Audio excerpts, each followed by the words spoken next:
ಆತ್ಮೀಯ ವಿದ್ಯಾರ್ಥಿಗಳೇ, ನುಡಿಯ ಕಲಿಕೆ ಸಂಚಿಕೆ 25ಕ್ಕೆ ಪ್ರೀತಿಪೂರ್ವಕವಾದ ಸ್ವಾಗತವನ್ನು ಬಯಸ್ತಾ, ಈ ಸಂಚಿಕೆಯಲ್ಲಿ ನಾನು ದ್ವಿತೀಯ PUC ಕನ್ನಡ ಪಠ್ಯ ಹಳ್ಳಿಯ ಚಹಾ ಹೋಟೆಲ್ಗಳು ಬರೆದವರು ವೀರೇಂದ್ರ ಸಿಂಪಿ ಈ ಲೇಖನದ ಕುರಿತಾಗಿ ಪರೀಕ್ಷೆಯ ದೃಷ್ಟಿಕೋನದಿಂದ ಚರ್ಚೆ ಮಾಡ್ತಿದ್ದೇನೆ. ಹಳ್ಳಿಯ ಚಹಾ ಹೋಟೆಲ್ಲು ಅನ್ನುವಂಥ ಆಹಾರ ಕ್ರಮಗಳನ್ನು ಯೋಚನೆ ಮಾಡುವ ಜೊತೆಯಲ್ಲಿ ಹೋಟೆಲ್ ಎನ್ನುವ ಪರಿಕಲ್ಪನೆ ಅನ್ನುವಂಥದ್ದು ನಗರೀಕರಣಗಳಲ್ಲಿ ಹುಟ್ಟಿಕೊಂಡರೂ ಅದು ಹಳ್ಳಿಯಲ್ಲಿ ತನ್ನ ಬಾಹುಳ್ಯವನ್ನು ಚಾಚಿಕೊಂಡಿತು. ಹೀಗೆ ಚಾಚಿಕೊಂಡಂಥ ಹಳ್ಳಿಯಲ್ಲಿದ್ದಂಥ ಸಣ್ಣ ಪೆಟ್ಟಿಗೆಯ ಅಂಗಡಿಗಳು, ಚಹಾ ತಿಂಡಿಯನ್ನು ಕೊಡುವಂಥ ಸಣ್ಣ ಹೋಟೆಲ್ಗಳೆಲ್ಲವೂ ಮನುಷ್ಯ ಸಂಬಂಧವನ್ನು ಹೇಗೆ ಹೊಸ್ತುಕೊಂಡಿರುತ್ತೆ, ಅಲ್ಲಿ ಜನ ಯಾವ ರೀತಿಯ ಚರ್ಚೆಗಳನ್ನು ಮಾಡ್ಕೊಳ್ತಿರ್ತಾರೆ ಅನ್ನುವಂಥ ಯೋಚನೆಯನ್ನು ಈ ಲೇಖನ ಮಾಡುತ್ತೆ. ವಿಜಯ ಮಂಗೇಶರಾಯರು ಕಮಲಾಪುರದ ಹೋಟೆಲ್ನಲ್ಲಿ ಎನ್ನುವಂಥ ಕಥೆಯನ್ನು ಬರೆಯುವ ಮೂಲಕ ಹೋಟೆಲಿನ ಆಲೋಚನಾ ಕ್ರಮಗಳನ್ನು ಚರ್ಚೆ ಮಾಡ್ತಾರೆ.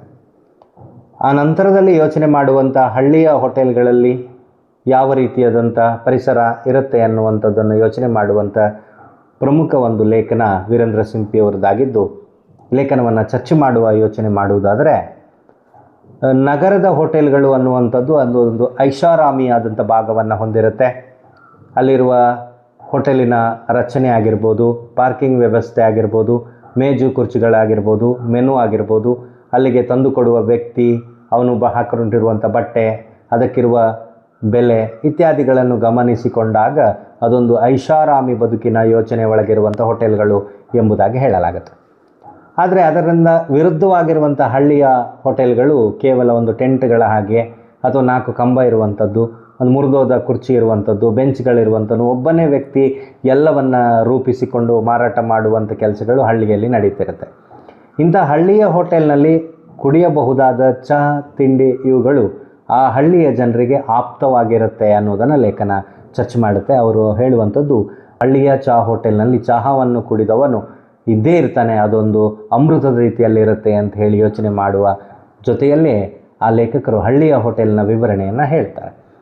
ಹಳ್ಳಿಯ ಹೋಟೆಲ್ಗಳು ಅಂತ ಹೇಳಿದರೆ ಅಲ್ಲೊಬ್ಬ ಮಾಣಿ, ಒಬ್ಬ ಓನರ್ ಅಂತ ಹೇಳಿದರೆ ಅಡುಗೆ ಮಾಡುವ ಎಲ್ಲ ಕೆಲಸವನ್ನು ಮಾಡಿಕೊಳ್ಳುವಂಥ 2 ಜನ ಇದ್ದರೆ, ಊರಿನವರೆಲ್ಲರೂ ಹಳ್ಳಿಯ ಹೋಟೆಲ್ಗೆ ಬಂದು ಅವರವರ ಮನಸ್ಸಿಗೆ ಇಷ್ಟವಾದ ತಿಂಡಿಯನ್ನು ತಿಂದು ಹೋಗ್ತಾರೆ. ಬೆಳಿಗ್ಗೆ ಮುಂಚೆ ರೈತ ಸಹ ಹೊಲಕ್ಕೆ ಹೋಗುವಾಗ ಅವನ ಎತ್ತುಗಳು ಆ ಹೋಟೆಲ್ ಹತ್ರ ನಿಲ್ಲುತ್ತೆ. ಹೋಗ್ಬಿಟ್ಟು ಅವನು ಅನಿವಾರ್ಯವಾಗಿ ಚಾನೋ ತಿಂಡಿನೋ ತಿಂದು ಹೋಗ್ತಾನೆ.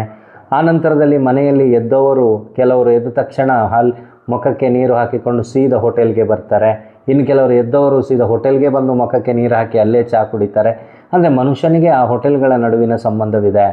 ಅಲ್ಲಿ ಸಾಲ ಬರೆಸುವುದಿದೆ, ಹಣ ಕೊಡಬೇಕಂತಿಲ್ಲ, ವರ್ಷಕ್ಕೆ 1 ಸಾರಿ ಬೇಳೆ ಇತ್ಯಾದಿಗಳನ್ನು ತಂದು ಹಾಕಿದರೆ ಆಯಿತು, ವರ್ಷ ಪೂರ್ತಿ ತಿನ್ಬೋದು ಅನ್ನುವ ಭಾವನೆಗಳಿರುತ್ತೆ.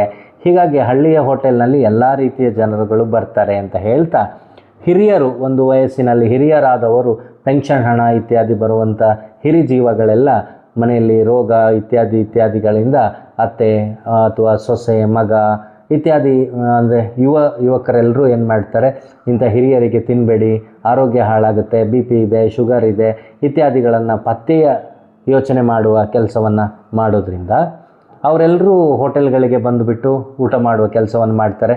ಯಾವಾಗ ತಿಂದುಬಿಟ್ರೆ ಸಾಯೋದು ಯಾವಾಗೂ ಇರುತ್ತೆ ಅಂತ ಹೇಳಿ ಹೋಟೆಲ್ಗಳಿಗೆ ಬಂದು ಬೇಕಾದ ಪೂರಿ, ಸಾಗುನೋ ಅಥವಾ ವಡೆಯನ್ನು ಇತ್ಯಾದಿಗಳನ್ನು ಆರಾಮಲ್ಲಿ ಊಟ ಮಾಡಿ ಹೋಗುವಂಥ ವ್ಯವಸ್ಥೆ ಇರುತ್ತೆ. ಅಲ್ಲಿ ಹೋಟೆಲ್ನಲ್ಲಿರೋರು ತಮ್ಮ ವ್ಯಾಪಾರದ ದೃಷ್ಟಿಕೋನದಿಂದ ಅಲ್ಲಿ ರದ್ದಿ ಕಾಗದಲ್ಲಿ ಅದನ್ನು ಒತ್ತಿ ಕೊಡುವಂಥದ್ದು, ಫ್ರೆಶ್ ಆಗಿದೆ, ನಿಮಗೋಸ್ಕರ ಮಾಡಿದ್ದೇವೆ ಅಂತ ಹೇಳುವಂಥದ್ದು, ವಿಧವಾದ ತಿಂಡಿ ಒಂದು ಮುಗಿದ ಕೂಡಲೇ ಇಂದು ತಂದು ಕೊಡುವಂಥದ್ದು, ಈ ಥರದ್ದೆಲ್ಲ ವ್ಯವಸ್ಥೆಗಳಿರೋದ್ರಿಂದ ಹೆಚ್ಚಿನ ಹಳ್ಳಿಯ ಜನರೆಲ್ಲರೂ ಇಲ್ಲಿ ಬಂದು ಊಟ ಮಾಡ್ತಾರೆ, ತಿಂಡಿ ತಿಂತಾರೆ ಅನ್ನುವಂಥ ಯೋಚನೆಯನ್ನು ನಿರೂಪಣೆ ಮಾಡುತ್ತೆ. ನಂತರದ ಭಾಗದಲ್ಲಿ ಚರ್ಚೆ ಮಾಡೋದು, ಈ ಹಳ್ಳಿ ಹೋಟೆಲ್ಗಳು ಮುಖ್ಯವಾಗಿ ಸಮಾನತೆಯನ್ನು ಹೇಳುವಂಥವು, ಭ್ರಾತೃತ್ವವನ್ನು ನಿರೂಪಿಸುವಂಥದ್ದು ಮತ್ತು ಒಂದು ಪಾರ್ಲಿಮೆಂಟಿನ ರೀತಿಯಲ್ಲಿ ಕೆಲಸ ಮಾಡುವ ಯೋಚನೆಯನ್ನು ಈ ಹಳ್ಳಿ ಹೋಟೆಲ್ಗಳು ಮಾಡುತ್ತೆ ಅಂತ ಲೇಖಕರು ಹೇಳ್ತಾರೆ. ಅಂದರೆ ಎಲ್ಲ ಸಮುದಾಯದ ಜನರು ಆ ಹೋಟೆಲ್ನಲ್ಲಿ ಬಂದು ಚಹಾ ತಿಂಡಿ ತಿನ್ನುವಂಥ ವ್ಯವಸ್ಥೆ ಇದೆ ಅಂತ ಒಂದು ಯೋಚನೆ ಮಾಡೋದು.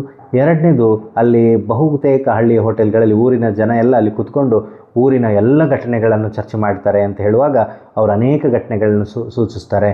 ಅಂದರೆ ಯಾರೋ ಮನೇಲಿ ಕರು ಹಾಕಿದ ಎಮ್ಮೆ ಕರು ಹಾಕಿದ ವಿಷಯ ಆಗಿರ್ಬೋದು, ಯಾರೋ ಯಾರ ಜೊತೆ ಓಡಿ ಹೋದ ವಿಷಯವಾಗಿರ್ಬೋದು, ಯಾರಿಗೋ ಬೈದ ವಿಷಯವಾಗಿರ್ಬೋದು, ಪ್ರೀತಿ ಮಾಡಿದ ವಿಷಯವಾಗಿರ್ಬೋದು, ಪೆಟ್ಟು ತಿಂದ ವಿಷಯವಾಗಿರ್ಬೋದು, ಕಳ್ಳತನ ಮಾಡಿದ ವಿಷಯವಾಗಿರ್ಬೋದು, ಮದುವೆಯಾದ ವಿಚಾರವಾಗಿರ್ಬೋದು, ಹೀಗೆ ಅನೇಕ ಸಕ್ರಮ ಅಕ್ರಮ ಯಾವುದೇ ವಿಚಾರಗಳಾಗಿರ್ಬೋದು ಅವುಗಳನ್ನೆಲ್ಲವನ್ನು ಚರ್ಚೆ ಮಾಡುವಂಥ, ಯೋಚನೆ ಮಾಡುವಂಥ ಕೆಲಸಗಳನ್ನು ಹಳ್ಳಿಯ ಹೋಟೆಲ್ ಮಾಡುತ್ತೆ.